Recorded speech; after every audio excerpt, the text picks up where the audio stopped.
नमस्कार।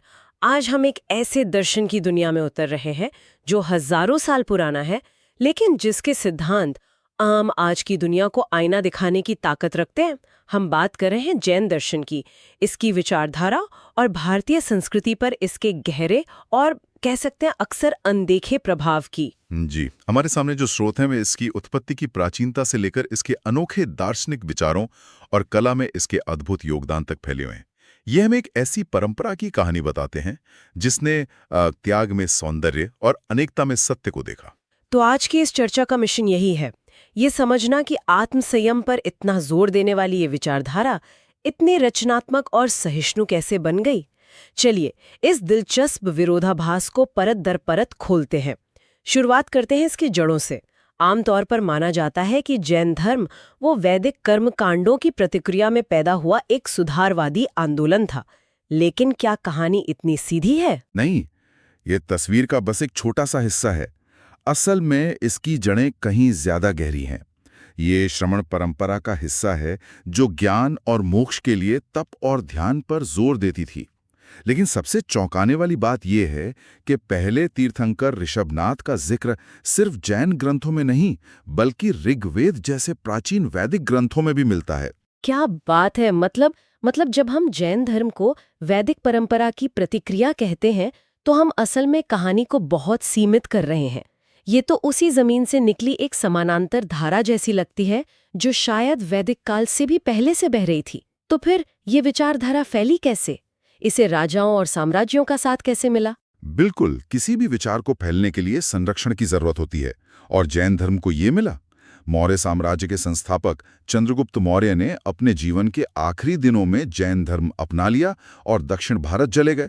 ओह! उनके बाद कलिंग के महान राजा खारवेल इसके एक बड़े संरक्षक बने, और ये सिलसिला रुका नहीं। आगे चलकर गुजरात और राजस्थान के चालुक्य राजाओं से लेकर दक्षिण में राष्ट्रकूट और गंगा राजवंशों तक कई शासकों ने इसे अपनाया और बढ़ाया।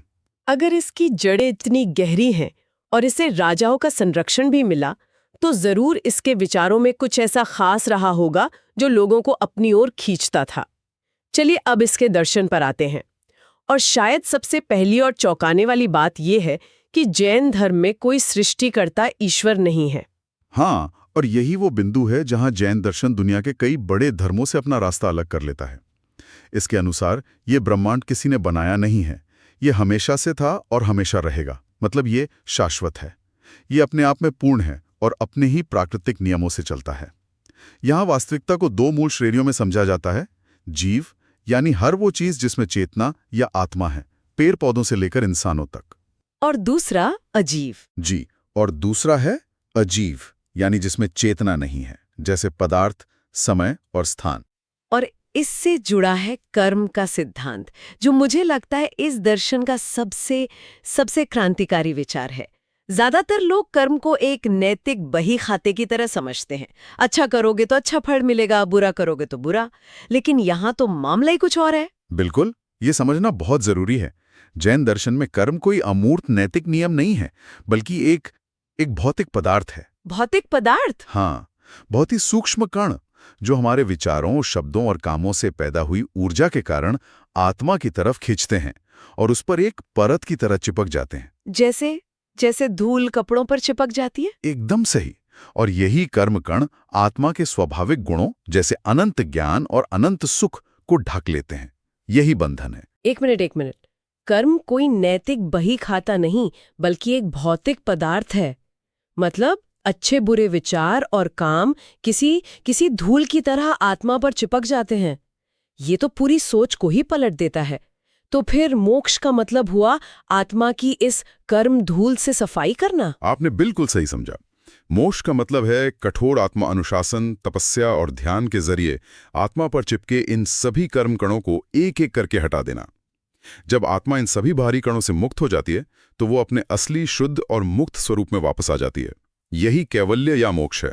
ये तो बहुत ही वैज्ञानिक और मनोवैज्ञानिक दृष्टिकोण लगता है। तो इस दर्शन को रोजमर्रा की जिंदगी में कैसे उतारा जाता है? यहाँ कुछ प्रमुख सिद्धांतों का जिक्र है, जैसे अहिंसा और अनेकांतवाद। अहिंसा के बारे में तो सब जानते हैं, लेकिन जैन धर्म में ये किस हद तक जाती है? अहिंसा जैन धर्म की आत्मा है। उसका परम धर्म। लेकिन ये सिर्फ किसी की हत्या न करने या शारीरिक चोट न पहुंचाने तक सीमित नहीं है। इसका अर्थ है मन, वचन और कर्म, इन तीनों स्तरों पर किसी भी जीव को, छोटे से छोटे कीड़े को भी कष्ट पहुंचाने का ख्याल तक न लाना। अच्छा। इसीलिए जैन साधु मुंह पर पट्टी बांधते हैं ताकि सांस लेते समय हवा में मौजूद सूक्ष्म जीव भी ना मरे। हाँ, मैंने देखा है। बिल्कुल। और वे झाड़ू लेकर चलते हैं ताकि रास्ते में कोई चींटी भी न कुचली जाए। मन, वचन और कर्म से हिंसा ना करना, ये तो एक बहुत ऊंचा आदर्श है। लेकिन क्या ये व्यवहारिक है? क्या एक आम इंसान जिसे अपनी और अपने परिवार की रक्षा करनी है, इस सिद्धांत का पूरी तरह पालन कर सकता है? ये एक बहुत महत्वपूर्ण सवाल है और जैन विचारकों ने इसका समाधान भी दिया है, जिस पर हम आगे बात करेंगे। लेकिन पहले दूसरे सिद्धांत को समझते हैं, जो शायद आज के समय में और भी ज्यादा प्रासंगिक है, अनेकांतवाद। यानी सत्य की बहुलता। ये सुनने में तो बहुत अच्छा लगता है, लेकिन क्या इसका मतलब ये नहीं कि कोई भी बात पूरी तरह सच या झूठ नहीं है? अगर ऐसा है तो समाज में सही गलत का फैसला कैसे होगा? ये तो बहुत उलझन भरा लगता है। यहाँ आकर्षक बात यह है कि यह उलझन नहीं बल्कि सुलझन का रास्ता दिखाता है। अनेकांतवाद ये नहीं कहता कि सत्य नहीं है, बल्कि ये कहता है कि सत्य जटिल है और उसके कई पहलू हैं। इसे अक्सर एक हाथी और 6 अंधों की कहानी से समझाया जाता है। जिसने हाथी की पूंछ छुई उसे लगा हाथी रस्सी जैसा है, जिसने पैर छुआ उसे लगा कि वो खंबे जैसा है। सही बात है। वे सब अपनी अपनी जगह आंशिक रूप से सही थे, लेकिन पूरा सच किसी को नहीं पता था। अनेकांतवाद हमें यही सिखाता है कि किसी भी विषय पर हमारा दृष्टिकोण पूरा सच नहीं बल्कि सच का एक हिस्सा हो सकता है। ये तो आज की दुनिया के लिए एक बहुत बड़ा सबक है, जहां ट्विटर से लेके टीवी बहसों तक हर कोई अपनी बात को ही अंतिम सत्य मानता है। तो इसका व्यवहारिक रूप क्या है? इसे जीवन में कैसे अपनाएं? इसका व्यवहारिक रूप है स्यादवाद, यानी सापेक्षता का सिद्धांत। स्यादवाद, जी। इसके अनुसार हर कथन को स्यात् शब्द के साथ देखना चाहिए, जिसका मतलब है शायद या एक दृष्टिकोण से। ये हमें सिखाता है कि अपनी बात रखते हुए ये याद रखें कि ये एक विशेष दृष्टिकोण से सच है और दूसरे दृष्टिकोण भी हो सकते हैं। मतलब ये बौद्धिक विनम्रता सिखाता है। बिल्कुल। ये बौद्धिक विनम्रता और सहिष्णुता को जन्म देता है, जो कट्टरता का सबसे बड़ा इलाज है। और इसी के साथ जुड़ता है अपरिग्रह का सिद्धांत, यानी जरूरत से ज्यादा चीजों को जमा न करना, जो आज के उपभोक्तावादी समाज के लिए एक सीधी चुनौती है। तो ये जो भिक्षुओं और गृहस्थों के लिए अलग अलग नियम है, जैसा कि आपने अहिंसा के संदर्भ में कहा था, क्या इसी तरह की वैचारिक भिन्नता ने ही जैन धर्म के अंदर अलग अलग पंथों को जन्म दिया, जैसे दिगंबर और श्वेतांबर? आपने बिल्कुल सही नब्ज पकड़ी है। सिद्धांतों की व्याख्या में अंतर से ही ये 2 प्रमुख पंथ बने। त्रिरत्न यानी सम्यक दर्शन, सम्यक ज्ञान और सम्यक चरित्र, ये तो मोक्ष का साझा मार्ग हैं। लेकिन 5 व्रत यानी अहिंसा, सत्य, अस्तेय, ब्रह्मचर्य और अपरिग्रह, इनके पालन की कठोरता को लेकर मतभेद उभरे। और ये व्रत भिक्षुओं के लिए महाव्रत और आम लोगों के लिए अणुव्रत बन गए। सही। भिक्षुओं से इन व्रतों का पूरी कठोरता से पालन करने की अपेक्षा की जाती है, इसलिए वे महाव्रत हैं। जबकि गृहस्थों से अपनी क्षमता के अनुसार इनका पालन करने को कहा जाता है, इसलिए वे अणुव्रत हैं। ये व्यावहारिकता है। हाँ, और यही व्यावहारिकता ही जैन धर्म को हजारों साल तक जीवित रखे हुए। लेकिन जब पूर्ण वैराग्य और त्याग की व्याख्या की बात आई तो दिगंबर और श्वेतांबर के रास्ते अलग हो गए। क्या है ये मुख्य अंतर? सबसे बड़ा और स्पष्ट अंतर तो वस्त्रों को लेकर है। दिगंबर का अर्थ है दिशाएं ही जिसका वस्त्र हो। इस पंथ के साधु पूर्ण अपरिग्रह के प्रतीक के रूप में वस्त्रों का पूरी तरह त्याग कर देते हैं। वहीं श्वेतांबर यानी सफेद वस्त्र धारण करने वाले मानते हैं कि मोक्ष के लिए वस्त्रों का त्याग जरूरी नहीं, बल्कि सादे सफेद वस्त्र भी वैराग्य के अनुकूल हैं। और क्या वैचारिक स्तर पर भी कोई बड़ा अंतर है, खासकर सामाजिक मामलों में? हाँ, एक बहुत ही महत्वपूर्ण अंतर महिलाओं के मोक्ष को लेकर है। दिगंबर परंपरा मानती है कि महिलाओं का शरीर मोक्ष साधना के लिए उपयुक्त नहीं है और उन्हें मोक्ष पाने के लिए पुरुष के रूप में पुनर्जन्म लेना होगा। अच्छा। जबकि श्वेतांबर परंपरा मानती है कि महिलाएं भी उसी जन्म में मोक्ष प्राप्त कर सकती हैं। वे तो ये भी मानते हैं कि 19वें तीर्थंकर मल्लनाथ एक महिला थी, ये बहुत बड़ा वैचारिक भेद है। ये जानना वाकई दिलचस्प है। लेकिन इन मतभेदों के बावजूद दोनों ही पंथों ने जाति व्यवस्था का कड़ा विरोध किया और जन्म के बजाय कर्म को इंसान की पहचान का आधार माना। ये उस दौर के लिए एक क्रांतिकारी कदम था। निश्चित रूप से उन्होंने आध्यात्मिक उन्नति के दरवाजे हर किसी के लिए खोल दिए, जो एक बहुत प्रगतिशील और समावेशी विचार था। चलिए अब उस केंद्रीय सवाल पर वापस आते हैं कि त्याग पर इतना जोर देने वाली विचारधारा इतनी रचनात्मक कैसे हो सकती है। इसका जवाब हमें इसकी कला और वास्तुकला में मिलता है। उदयगिरी खंडगिरी की गुफाओं से लेकर दिलवाड़ा के मंदिरों तक ये तो अद्भुत है। हाँ, और ये विरोधाभासी इसे फैसिनेटिंग बनाता है। जैन वास्तुकला तपस्या और सौंदर्य का अद्भुत संगम है। उड़ीसा में उदयगिरी खंडगिरी की गुफाएं शायद सबसे शुरुआती उदाहरण हैं, जिन्हें साधुओं के रहने के लिए चट्टानों को काटकर बनाया गया था। लेकिन जैन कला अपने शिखर पर पहुंचती है माउंट आबू के दिलवाड़ा मंदिरों में। वहां संगमरमर पर की गई नक्काशी इतनी बारीक और सुंदर है कि लगता है कारीगरों ने पत्थर को नहीं बल्कि हाथी दांत या मोम को तराशा है।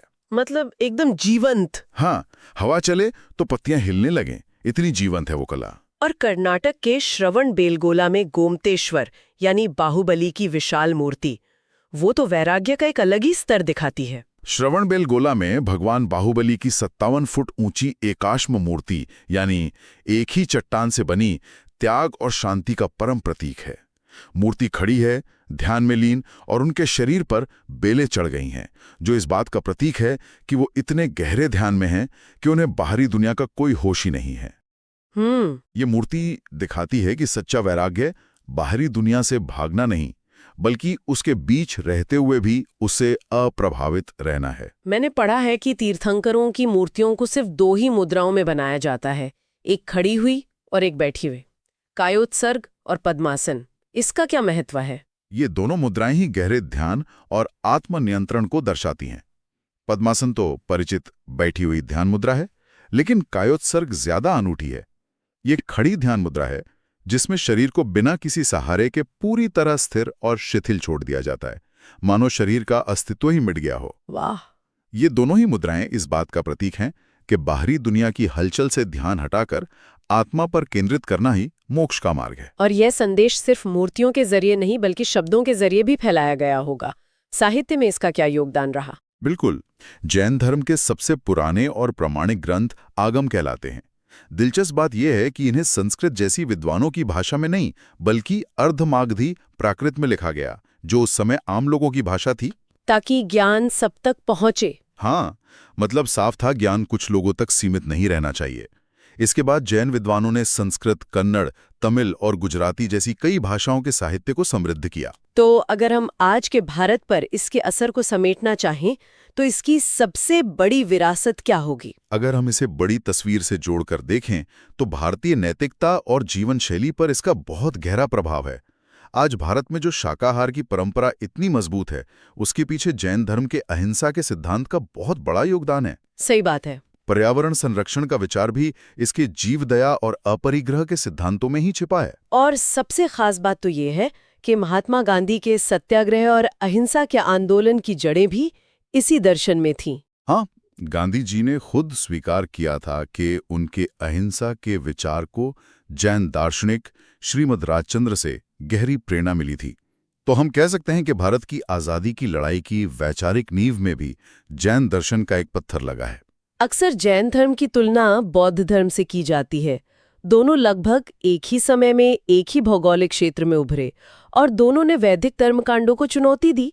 तो फिर इनमें मुख्य अंतर क्या है? यहाँ 3 बातें समझना जरूरी हैं। पहला, साधना के रास्ते को लेकर। जैसा हमने चर्चा की, जैन धर्म मोक्ष के लिए अत्यधिक तपस्या और कठोर काया क्लेश पर जोर देता है। वहीं बौद्ध धर्म मध्यम मार्ग की बात करता है, जो ना तो अत्यधिक भोग विलास और ना ही अत्यधिक तपस्या की वकालत करता है। और दूसरा अंतर तो कर्म की अवधारणा को लेकर ही होगा। सही। जैन धर्म में कर्म एक भौतिक पदार्थ है जो आत्मा से चिपकता है। बौद्ध धर्म में कर्म एक मनोवैज्ञानिक अवधारणा है। ये आपके इरादे या चेतना पर निर्भर करता है। और समानता? तीसरा, दोनों में समानता ये है कि दोनों ने ही वेदों के अधिकार और यज्ञ जैसे कर्मकांडों को अस्वीकार किया। और जन्म के बजाय कर्म और नैतिक आचरण को महत्व दिया। तो आज की इस चर्चा से ये साफ है कि जैन दर्शन केवल एक प्राचीन धर्म नहीं है, बल्कि एक पूरी जीवन शैली है जो तर्क, आत्म अनुशासन और गहरी करुणा पर आधारित है। हाँ, और जो मुख्य बातें उभर कर सामने आई वे हैं कर्म का भौतिक स्वरूप जो इसे बाकी दर्शनों से बिल्कुल अलग करता है, अनेकांतवाद का सिद्धांत जो हमें बौद्धिक विनम्रता और सहिष्णुता सिखाता है, और अहिंसा पर इतना गहरा जोर जिसने भारतीय समाज और यहाँ तक कि हमारी राजनीति को भी प्रभावित किया है। और इसकी प्रासंगिकता आज भी उतनी ही है, शायद पहले से भी ज्यादा। बिल्कुल। आज जब दुनिया हिंसा, जलवायु परिवर्तन और बढ़ती असहिष्णुता से जूझ रही है, तो जैन दर्शन के सिद्धांत अपरिग्रह, अहिंसा और अनेकांतवाद एक नई राह दिखा सकते हैं। यह हमें सिखाता है कि कैसे कम संसाधनों में संतोष के साथ जिया जाए और कैसे दूसरों के दृष्टिकोण का सम्मान करते हुए एक साथ रहा जाए। बिल्कुल। और जाते जाते एक सवाल सोचने के लिए छोड़ जाते हैं। आज की दुनिया में जहां सोशल मीडिया के इको चेम्बर में हम सिर्फ वही सुनते हैं जो हम सुनना चाहते हैं, और जहां हर कोई अपनी राय को ही अंतिम सत्य मानता है, वहां अनेकांतवाद का सिद्धांत कि सत्य के कई पहलू हो सकते हैं और हमारा सच बस एक टुकड़ा है, हमें एक दूसरे को बेहतर ढंग से समझने और एक ज्यादा सहनशील समाज बनाने में